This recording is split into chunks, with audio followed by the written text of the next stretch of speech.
మా భూములు మాకేనని మరలబడ్డగానమా తిరగబడ్డ రాగమా.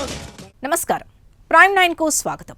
తెలంగాణ అంటే కేవలం ఒక భౌగోళిక సరిహద్దు కాదు, 6 దశాబ్దాల పాటు రగులుతూ చివరకు ఉవ్వెత్తున ఎగిసిన అఖండ ఆకాంక్ష. ఆదిలాబాద్ అడవుల నుంచి పాలమూరు పల్లెల దాకా, ఓరుగల్లు కోటల నుంచి హైదరాబాద్ గల్లీల దాకా ప్రతి గుండెలోనూ రగిలిన స్వరాష్ట్ర కాంక్ష. ఎందరో మహానుభావుల కళ, వేలాది మంది అమరుల ప్రాణత్యాగం, కోట్లాది మంది ప్రజల నిరంతర పోరాట ఫలితమే నేటి స్వయం ప్రతిపత్తి కలిగిన తెలంగాణ. 2014 జూన్ 2న భారతదేశపు 29వ రాష్ట్రంగా ఆవిర్భవించిన గడ్డ నేడు 11 ఏళ్ల ప్రస్థానాన్ని పూర్తి చేసుకుని 12వ ఏట ఘనంగా అడుగుపెడుతోంది. ఈ ప్రయాణం కేవలం అభివృద్ధి ప్రయాణం మాత్రమే కాదు, అస్తిత్వ పోరాటంలో గెలిచిన విజయ కేతనం.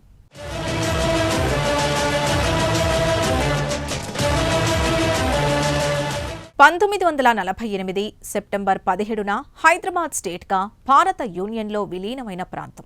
1956 నవంబర్ 1న ఆంధ్ర రాష్ట్రంతో కలిసి ఆంధ్రప్రదేశ్లో భాగమైంది. నాటి పెద్ద మనుషుల ఒప్పందం తెలంగాణ ఆత్మ గౌరవాన్ని కాపాడుతుందని అందరూ ఆశించారు. ఉద్యోగాల నియామకాల్లో జనాభా నిష్పత్తి, 12 ఏళ్ల నివాస నిబంధన, కేబినెట్లో సరైన వాటా వంటి షరతులు అక్షరాలై నిలిచాయి. అయితే కాలక్రమేణా ఒప్పందాలు కాగితాలకే పరిమితం కావడం, నీళ్లు, నిధులు, నియామకాల్లో తెలంగాణ తీవ్ర వివక్షకు గురికావడం ప్రజల్లో అసహనాన్ని, నిరసనను అగ్నిపర్వతంలా మార్చింది. ప్రాంతం తన వనరుల్ని కోల్పోతున్నప్పుడు కలిగే ఆవేదన ఉద్యమ రూపాన్ని దాల్చింది. వశిష్ఠ భార్గవ కమిటీ నివేదికలు తెలంగాణ మిగులు నిధులు ఇతర ప్రాంతాలకు మళ్లాయని స్పష్టం చేశాయి. నిబంధనల్ని పక్కకు పెట్టి స్థానికేతరుల్ని ఉద్యోగాల్లోకి చేర్చుకోవడం స్థానిక యువతను ఆవేదనకు గురిచేసింది. అన్యాయాలపై 1969లోనే ఉద్యమం భగ్గుమంది. సదాశివపేటకు చెందిన 17 ఏళ్ల విద్యార్థి శంకర్ తొలిదశ ఉద్యమంలో అసువులు బాసి మొదటి అమరుడిగా చరిత్రలో నిలిచారు.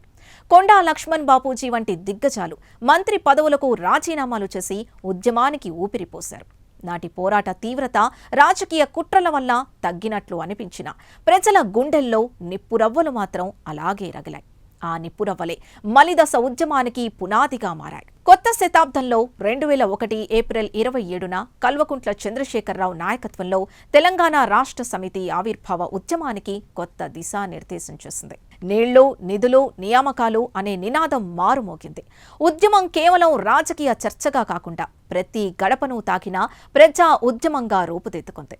ప్రత్యేక రాష్ట్ర సాధనే ఏకైక లక్ష్యంగా సాగిన పోరాటంలో అలుపెరగని నాయకత్వం ప్రజల నాడిని పట్టుకుని ఉద్యమాన్ని జాతీయ స్థాయిలో చర్చనీయాంశం చేసింది. తెలంగాణ ఆకాంక్ష బలమైన శక్తిగా ఎదిగి రాజకీయ సమీకరణాల్ని శాసించే స్థాయికి చేరుకుంది. ప్రజల చైతన్యానికి నిదర్శనంగా నిలిచింది. 2009 నవంబర్ 29న చేపట్టిన ఆమరణ నిరాహార దీక్ష ఉద్యమ గమనాన్ని మలుపు తిప్పింది. తెలంగాణ వచ్చుడో సచ్చుడో అనే గర్జనలతో కేంద్ర ప్రభుత్వం దిగొచ్చింది. ఇదే క్రమంలో కాసోజు శ్రీకాంతాచారి, సిరిపురం యాదయ్య వంటి వారి ఆత్మ బలిదానాలు ఉద్యమానికి ప్రాణం పోశాయి. వీరి త్యాగాలు తెలంగాణ సమాజంలో అమితమైన చైతన్యాన్ని నింపాయి. చివరకు 2013 అక్టోబర్ 3న కేంద్ర మంత్రివర్గం గ్రీన్ సిగ్నల్ ఇవ్వడం, ఆపై పార్లమెంట్లో సుదీర్ఘ ప్రక్రియల తర్వాత 2014 ఫిబ్రవరిలో బిల్లు ఆమోదం పొందడం చారిత్రక ఘట్టం. ఎన్నో ఆటంకాలు ఎదురైనా త్యాగాల స్ఫూర్తితోనే ఉద్యమం విజయ తీరాలకు చేరుకుంది.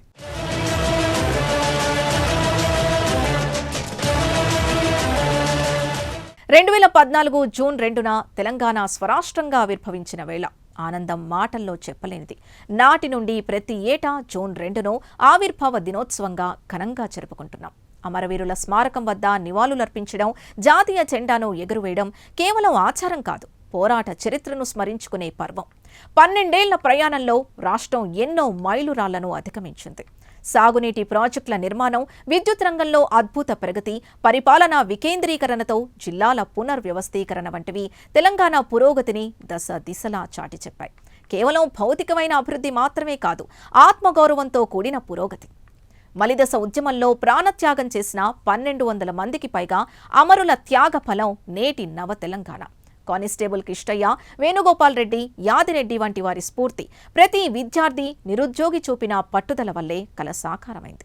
వీరి బలిదానాలు ఉద్యమాన్ని ఉధృతం చేసి చివరికి స్వరాష్ట్ర ఏర్పాటుకు దారితీశాయి. ప్రస్థానం సమున్నతమైంది.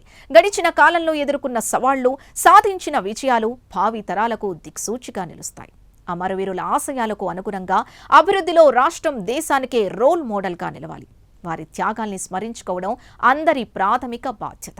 పరిపాలనా సంస్కరణలు, సాంకేతికతను జోడించి ప్రభుత్వం చేసిన ప్రయత్నాలు రాష్ట్ర భవిష్యత్తుకు బలమైన పునాదులు వేశాయి. విద్య, వైద్యం, ఉపాధి వంటి రంగాల్లో అద్భుతాలు సృష్టిస్తూ ప్రతి పౌరుడికి ఆత్మగౌరవం కల్పించడమే లక్ష్యం. సామాజిక న్యాయం, ఆర్థిక అభివృద్ధి, సాంస్కృతిక వైభవం కలిసినప్పుడే తెలంగాణ నిజమైన పురోగతిని చూస్తుంది. నాటి కదిలిన లక్షలాది గొంతుకలు నేడు ప్రగతి బాటలో మరింత వేగంగా అడుగులు వేయాలి. గతాన్ని గౌరవిస్తూ భవిష్యత్తును బంగారుమయం చేసుకోవడం ముందున్న ప్రధాన కర్తవ్యం. వినూత్న ఆలోచనలతో యువత ముందుకు రావాలి.